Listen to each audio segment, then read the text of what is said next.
Hi, this is Filiberto Amati, and I'm here today with Elisabetta Borghi and an esteemed guest for another of our episodes on the future of design and retail. Elisabetta, welcome, and please introduce our guest. Our guest today is Laporta, who is the founder of Glivee.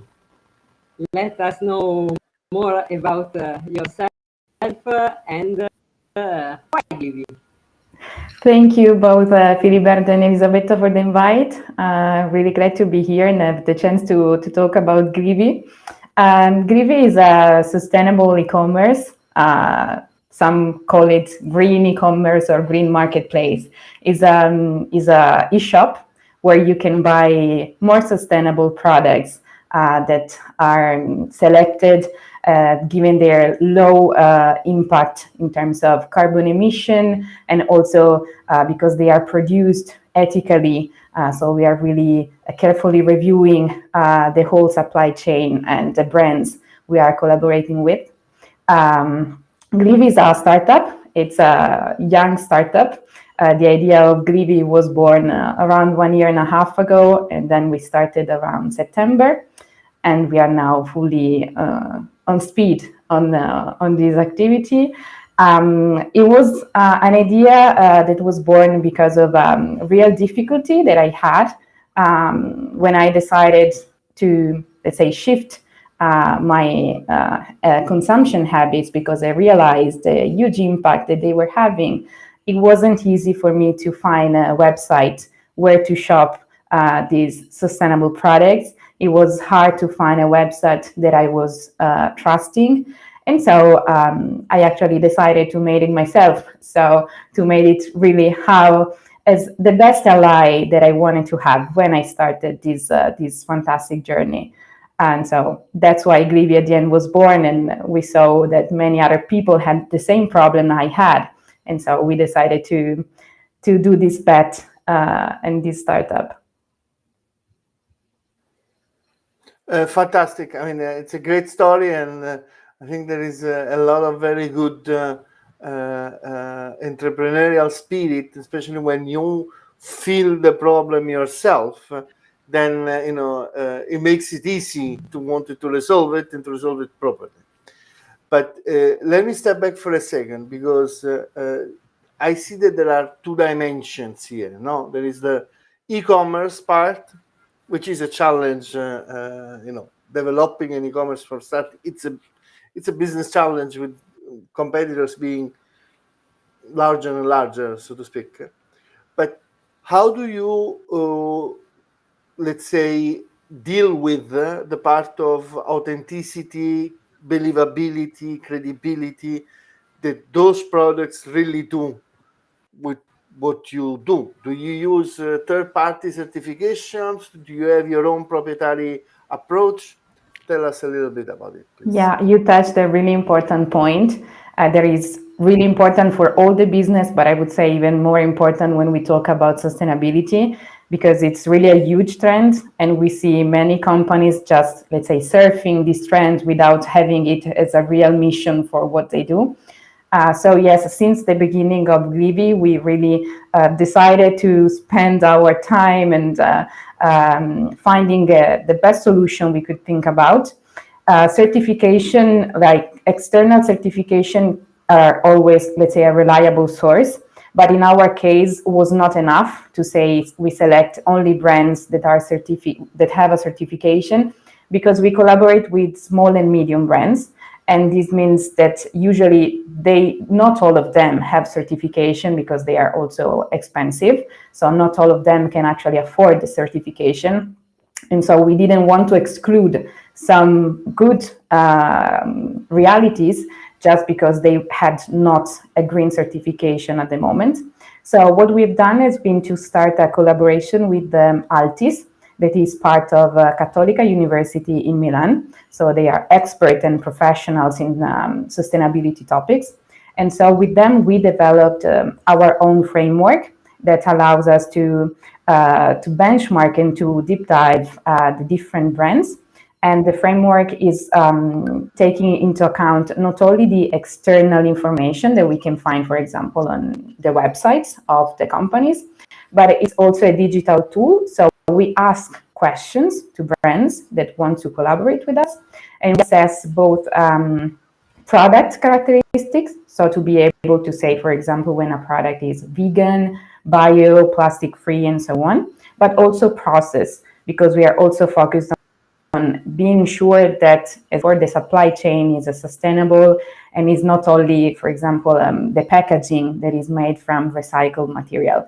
So it's around 40 questions assessment that they have to fill in. And we touch upon 3 main areas. So environment, animal, and people respect as sustainability areas that we want to deep dive. So it's not only environment, that is something that we always have in mind, but it's also ethical supply chain, right salaries for workers, is also caring about having supporting local communities. So it's really, I would say, a wide assessment that, according to our view at least, covers the main sustainability aspects that we wanna assess.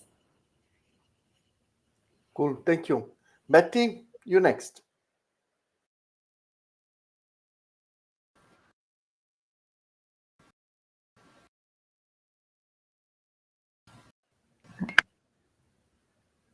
Are you there, Betty? We can see you. Are you still with us? But yes, not hear you. Okay. There was a problem with the audio. Okay.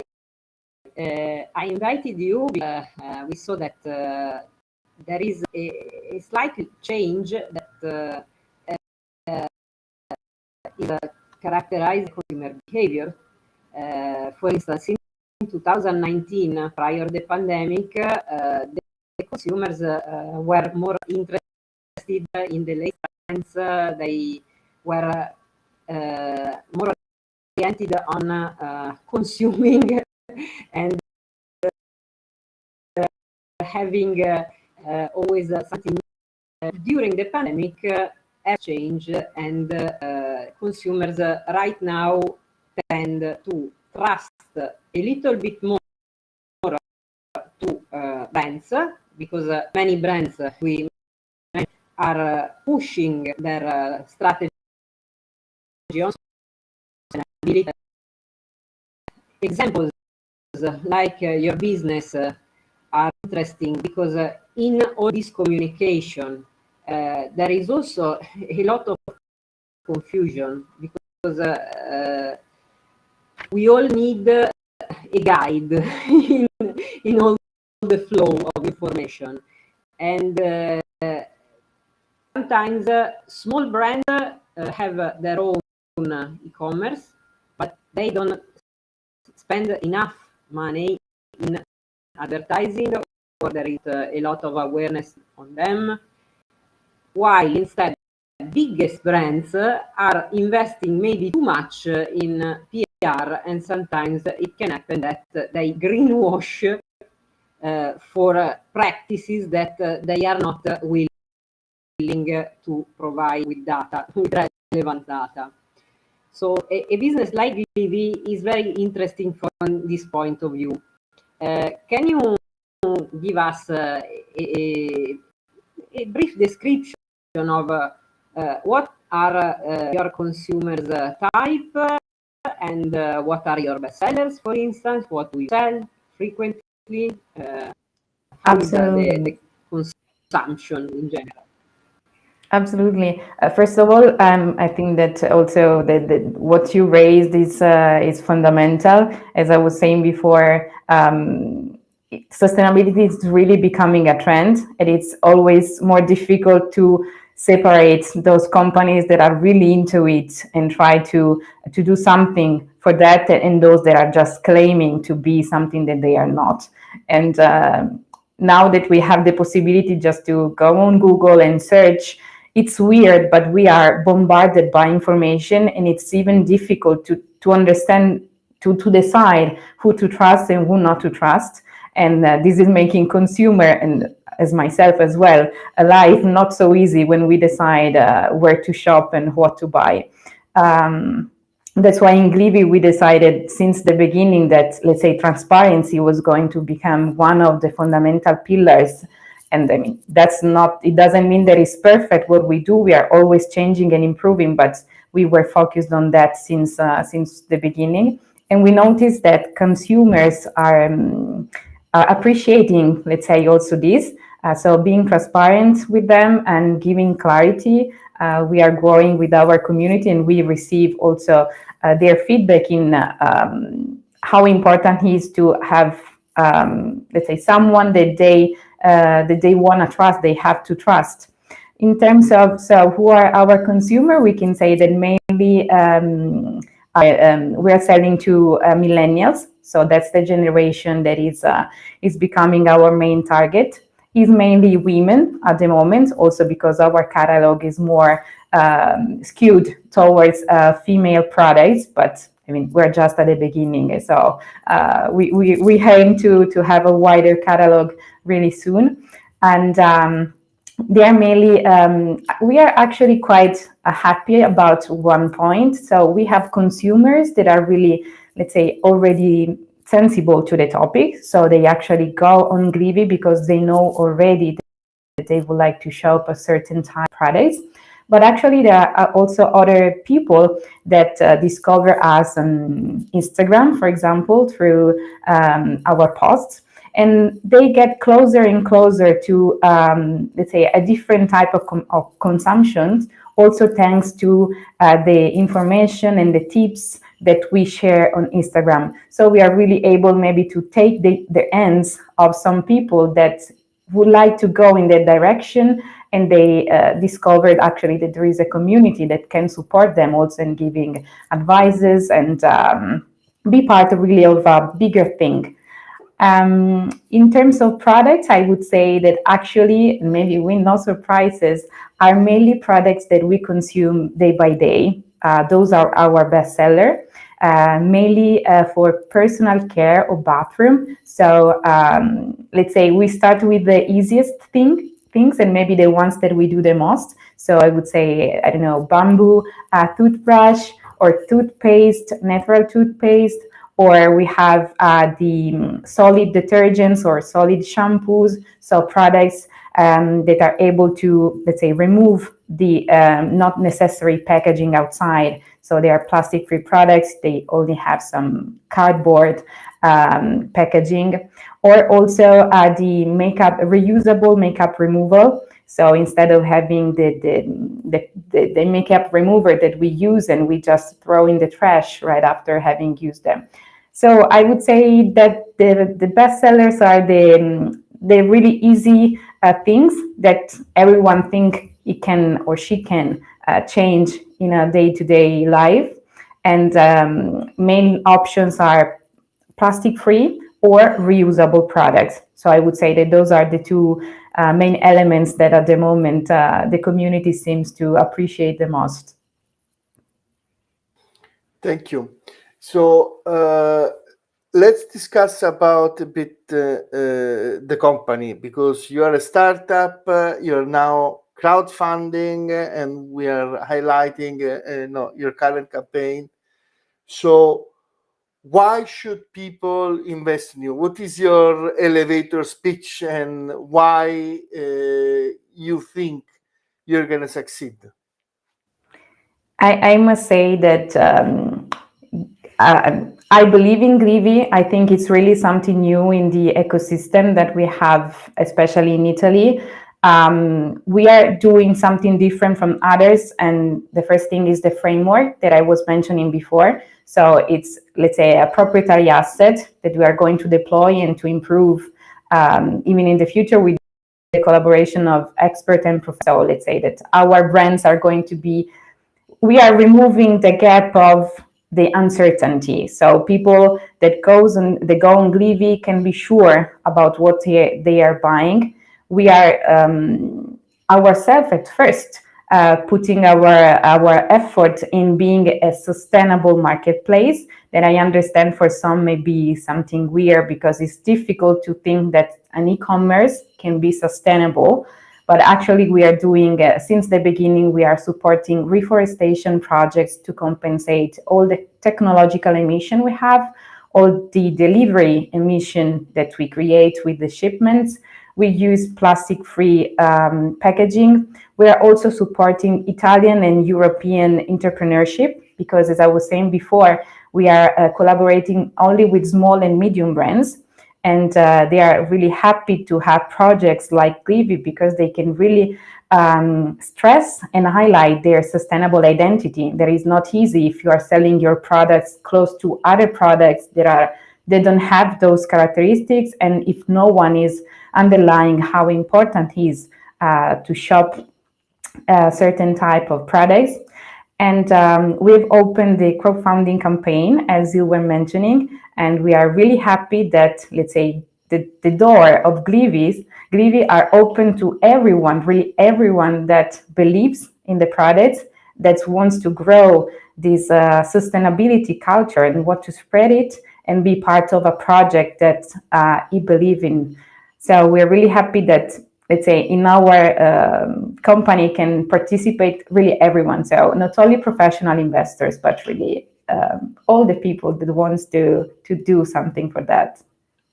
Follow-up question on, because I understand the current business model, but looking at the future, because you're really, the value added part is the framework, then could you be a virtual shop type of, a product curator on Amazon, or a product curator on Zalando, for example? Would that be something that you would consider? Yes, no, why? Let's say that at the moment, the idea is not to become a certifier. Let's say we have not the ambition to become any kind of, let's say, institution, especially in the cosmetics. Regulation is not that linear. And also, let's say, there are already some external certifiers that are trying to affirm themselves in the arena.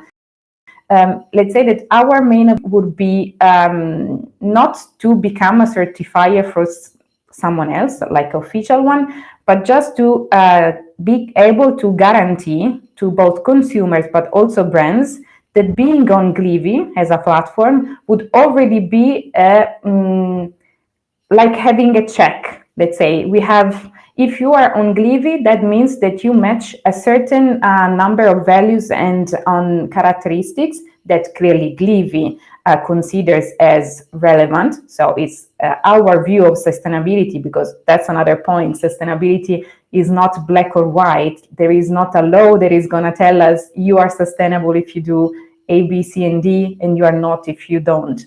So it's also really a gray area where we would like to define our own standards and being sure that the consumer that comes on Glivee can be relaxed on shopping according to his value. And from the other side, and also for brand, being on Glivee would be something that make them proud, or something that allow them to prove they're being sustainable. So that's the main ambition that we have at the moment. And let's see what the future we will have for us. But yeah, the ambition is not right now to become an institution or something like that. And not a certificate, fine, but how about the product created for sustainability? So the renowned brand that is able to, at the end of the day, I'm thinking about Urban Daddy and Cool Hunting, who in the US, and they're not related to sustainability, but they're really the edgy platforms for new premium brands and new premium products, which of course you can buy through them, but you can most likely buy even on different platforms, because you learn about the products from them and those brands from them. Is that a twist that you would consider? It's more, it's a different type of brand positioning for you. Exactly. That's what I was going to say. It's let's say a different. It would be a twist, and would maybe also shift the focus, as you were saying, from being let's say an e-commerce player, so focusing on B2C sales, to moving instead maybe to something more related to B2B, because in this case would be something that is going to be more important for B2B players to have their products somehow certified, or let's call certified, even if we know it's not the right word. So I would say that still at the moment, the business model or the projection that we see, the trajectory for Glivee would be to remain an e-commerce player, so with a main focus on the B2C world. But why not maybe in the future considering something else? For sure, it would be really something different from the focus we have right now. So it would be a twist, not only in terms of B2B or B2C, but even business model. So we should redirect also efforts and activities towards something new. But let's see whether, let's say, the framework can really become something that is going to be appreciated and proved. And that, I think, would be the base to evaluate the possibility to scale it to another level that you were suggesting, for example. Perfect. Thank you. Betty, sorry.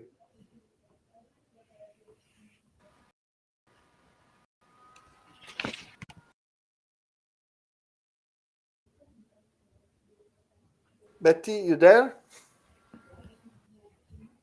Can you hear us? No. Yes, but we can't. But we don't hear you. I'm experiencing an issue with the audio. Anyway, my question was related to that. Apart from being probably a platform that is launching new trends in products, Glivee, in my opinion, is something that can match perfectly a need that is present right now, because of the inflation. With inflation, consumers tend to spend for what they think it is worth, so quality. And how do you try to be consistent in the promise? Because in this period, a consumer is willing to spend its money just for what is necessary for him, with a slight attention for the reutilization of the product.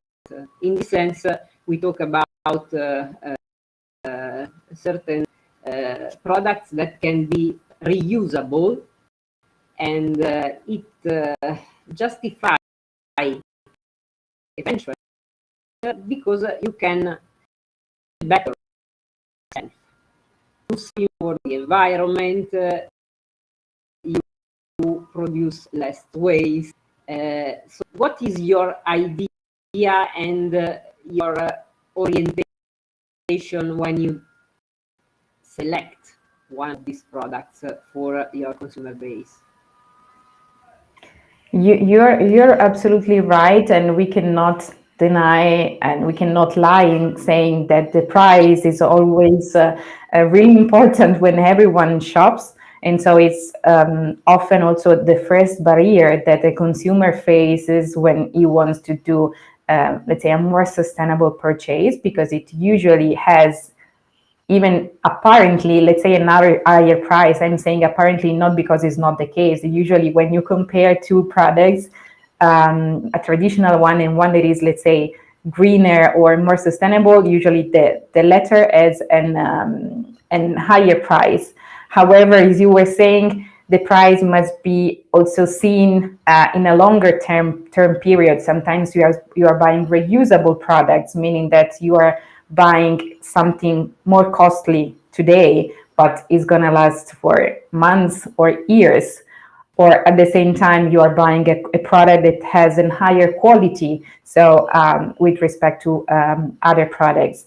But when we select our products, we always try to already find, let's say, a balance that is going to be a product that we know may be interesting for consumers, and that has a price that is not too high, because sustainability has to be sustainability, also economic sustainability for our consumers. And what we always try to do is to highlight the values, the benefits that the product has, because if you're just saying a solid shampoo is costing double the price, let's say, of a traditional one, but then you don't explain that a solid shampoo, for example, is lasting at least twice than a traditional product that has at least those that you find in our shop, selected characteristic, is plastic free, is natural, so as you were saying, may have other benefits for not only for the environment but also for you. So let's say our direction is to try to stress and try to make our community aware of the quality and the characteristic that the products have, because in this way they're aware of what they are buying and they can decide whether it's worth a premium price or not. But if you do not explain why a product it's more costly at the beginning, I think it's really difficult for them to decide to do this type of purchase, especially in a moment, as you were saying, when, let's say, there are some, the price is going to be really something that has to be considered given the economic situation that many of us are facing right now. So I would say that the most important thing is to make consumers aware of the value of what they are buying, so that they can really decide if it's worth what they are buying or not. Thank you. Another aspect is certainly related to the consumers are interested in the ingredients, the labels. Yes. So in this sense, how do you provide an optimal customer experience to your customers? You're right. I must say that, and it's positive, I think, consumers are always more are careful about what they buy. They read the labels, they read the ingredients. They even ask us a lot of questions, and I mean, we are always really happy to take those questions. When we don't know the answer, we go back to the brand to ask, and we are noting that they are really caring about what they buy, especially when it's something that they have to use personal, meaning that something that they have to put on, let's say, on the skin, or for the products for the hair. So it's really perceived as high quality.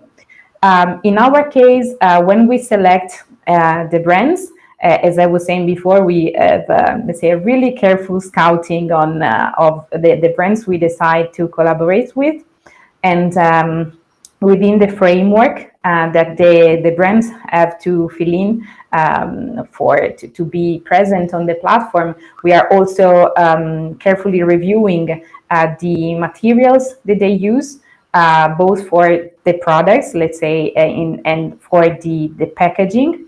And at the same time, we are asking brands to give us a certain number of information about the products to create what we define the identity card of the product. In fact, if you go on Glivee and you try to search for a product, you will see different labels close to the product that are going to help consumers to find the product that better fits their values or their needs. So they can immediately, example, if a product is vegan, because there is the label called vegan, and we know that for some of the consumers is a must-have to buy the products. They can know if it's plastic free. They can know if it's made only with bio ingredients. Because what we discovered with the continuous feedback that we have with consumer is that sustainability, as we were saying before, is not the same for everyone. So we have consumers that say that for them a product must be vegan to be sustainable. We have others that say that it must be plastic free to be sustainable. And so we found this way to be just transparent. So we give all the information to the consumer so that they can shop according to what they are looking for. So for someone, a characteristic would be more important than the other, but they have really all the elements to decide for themselves what they want to buy.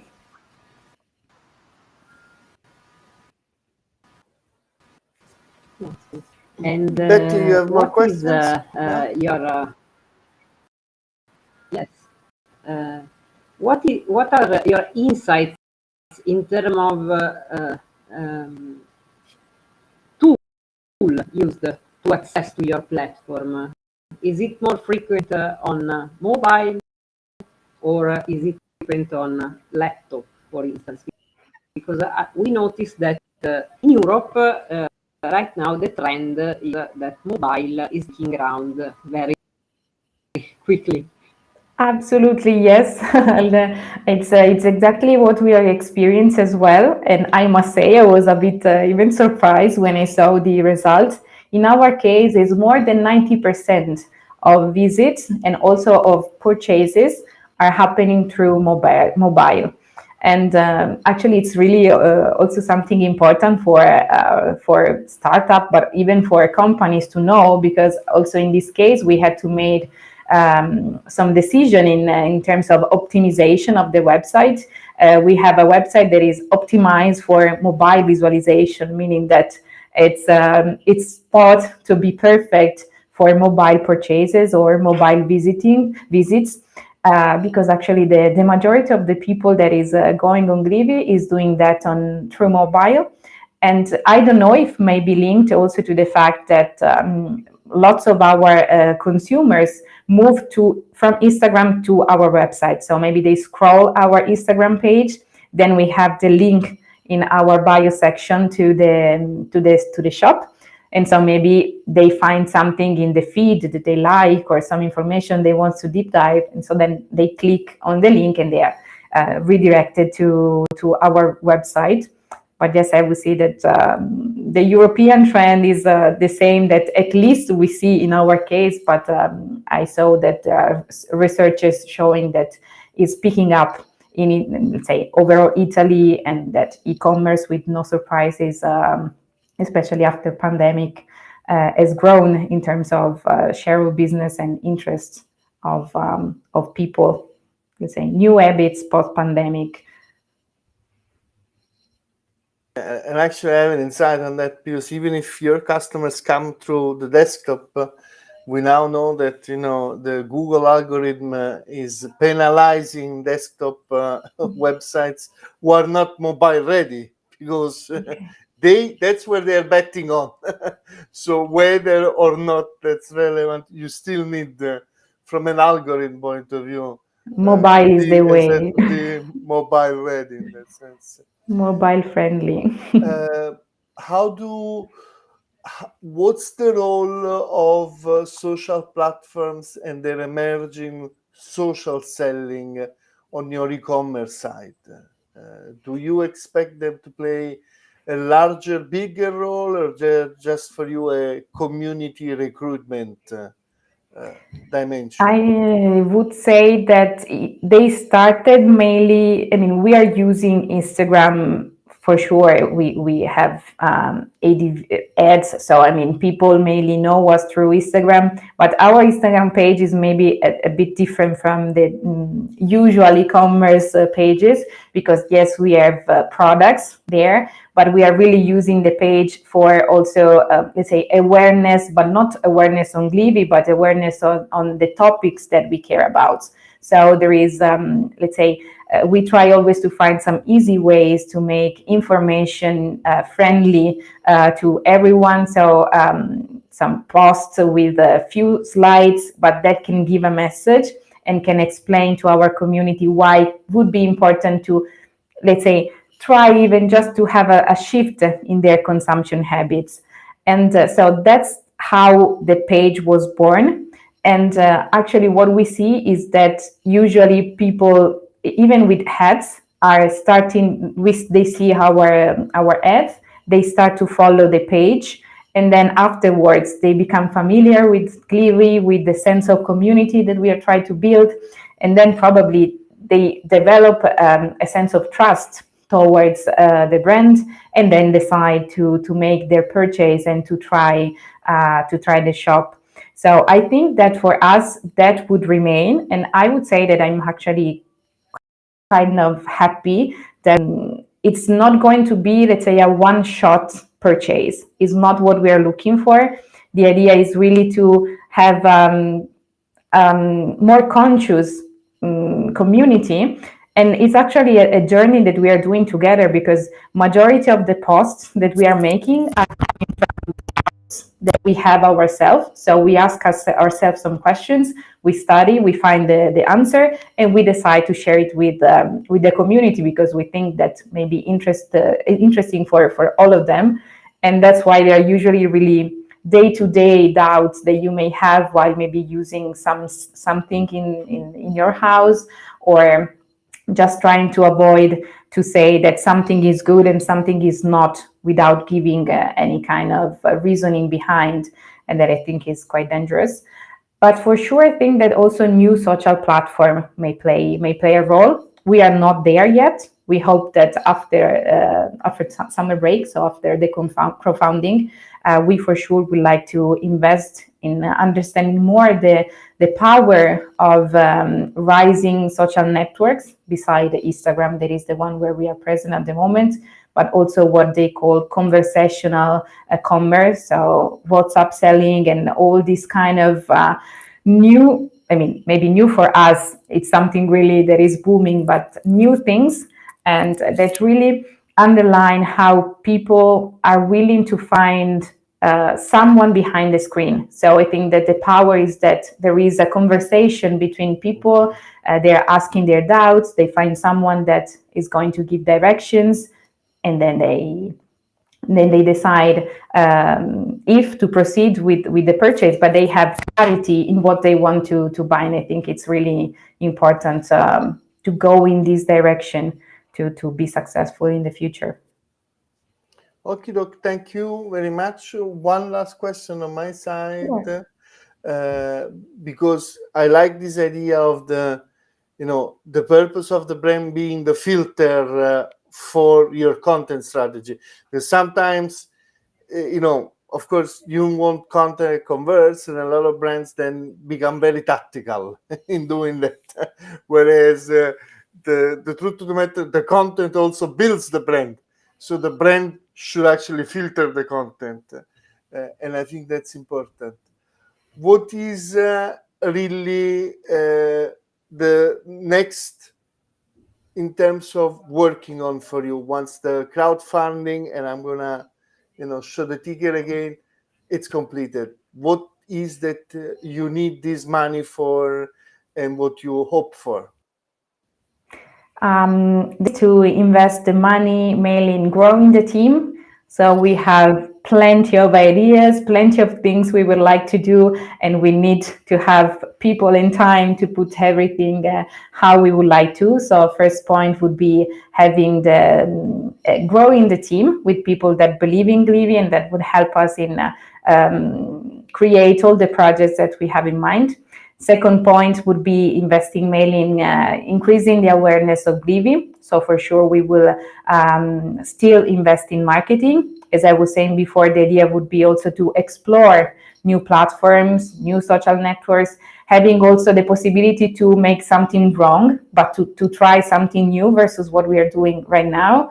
And maybe also going more on PRs, on physical events that at the moment, for both problems related to time and also clearly costs of these kind of things, we are not able to do. But I would say those are the two main points: growing the team and increasing the awareness of Glivee within and outside the community. Terrific. Giulia, thank you very much. Betty, thank you very much. Unfortunately, Betty is having a technical issue with the mic, so I'm going to bring her thanks to you and her greetings, and we look forward to speaking to you in the future, and best of luck with the campaign. Thank you all for the opportunity, and finger crossed.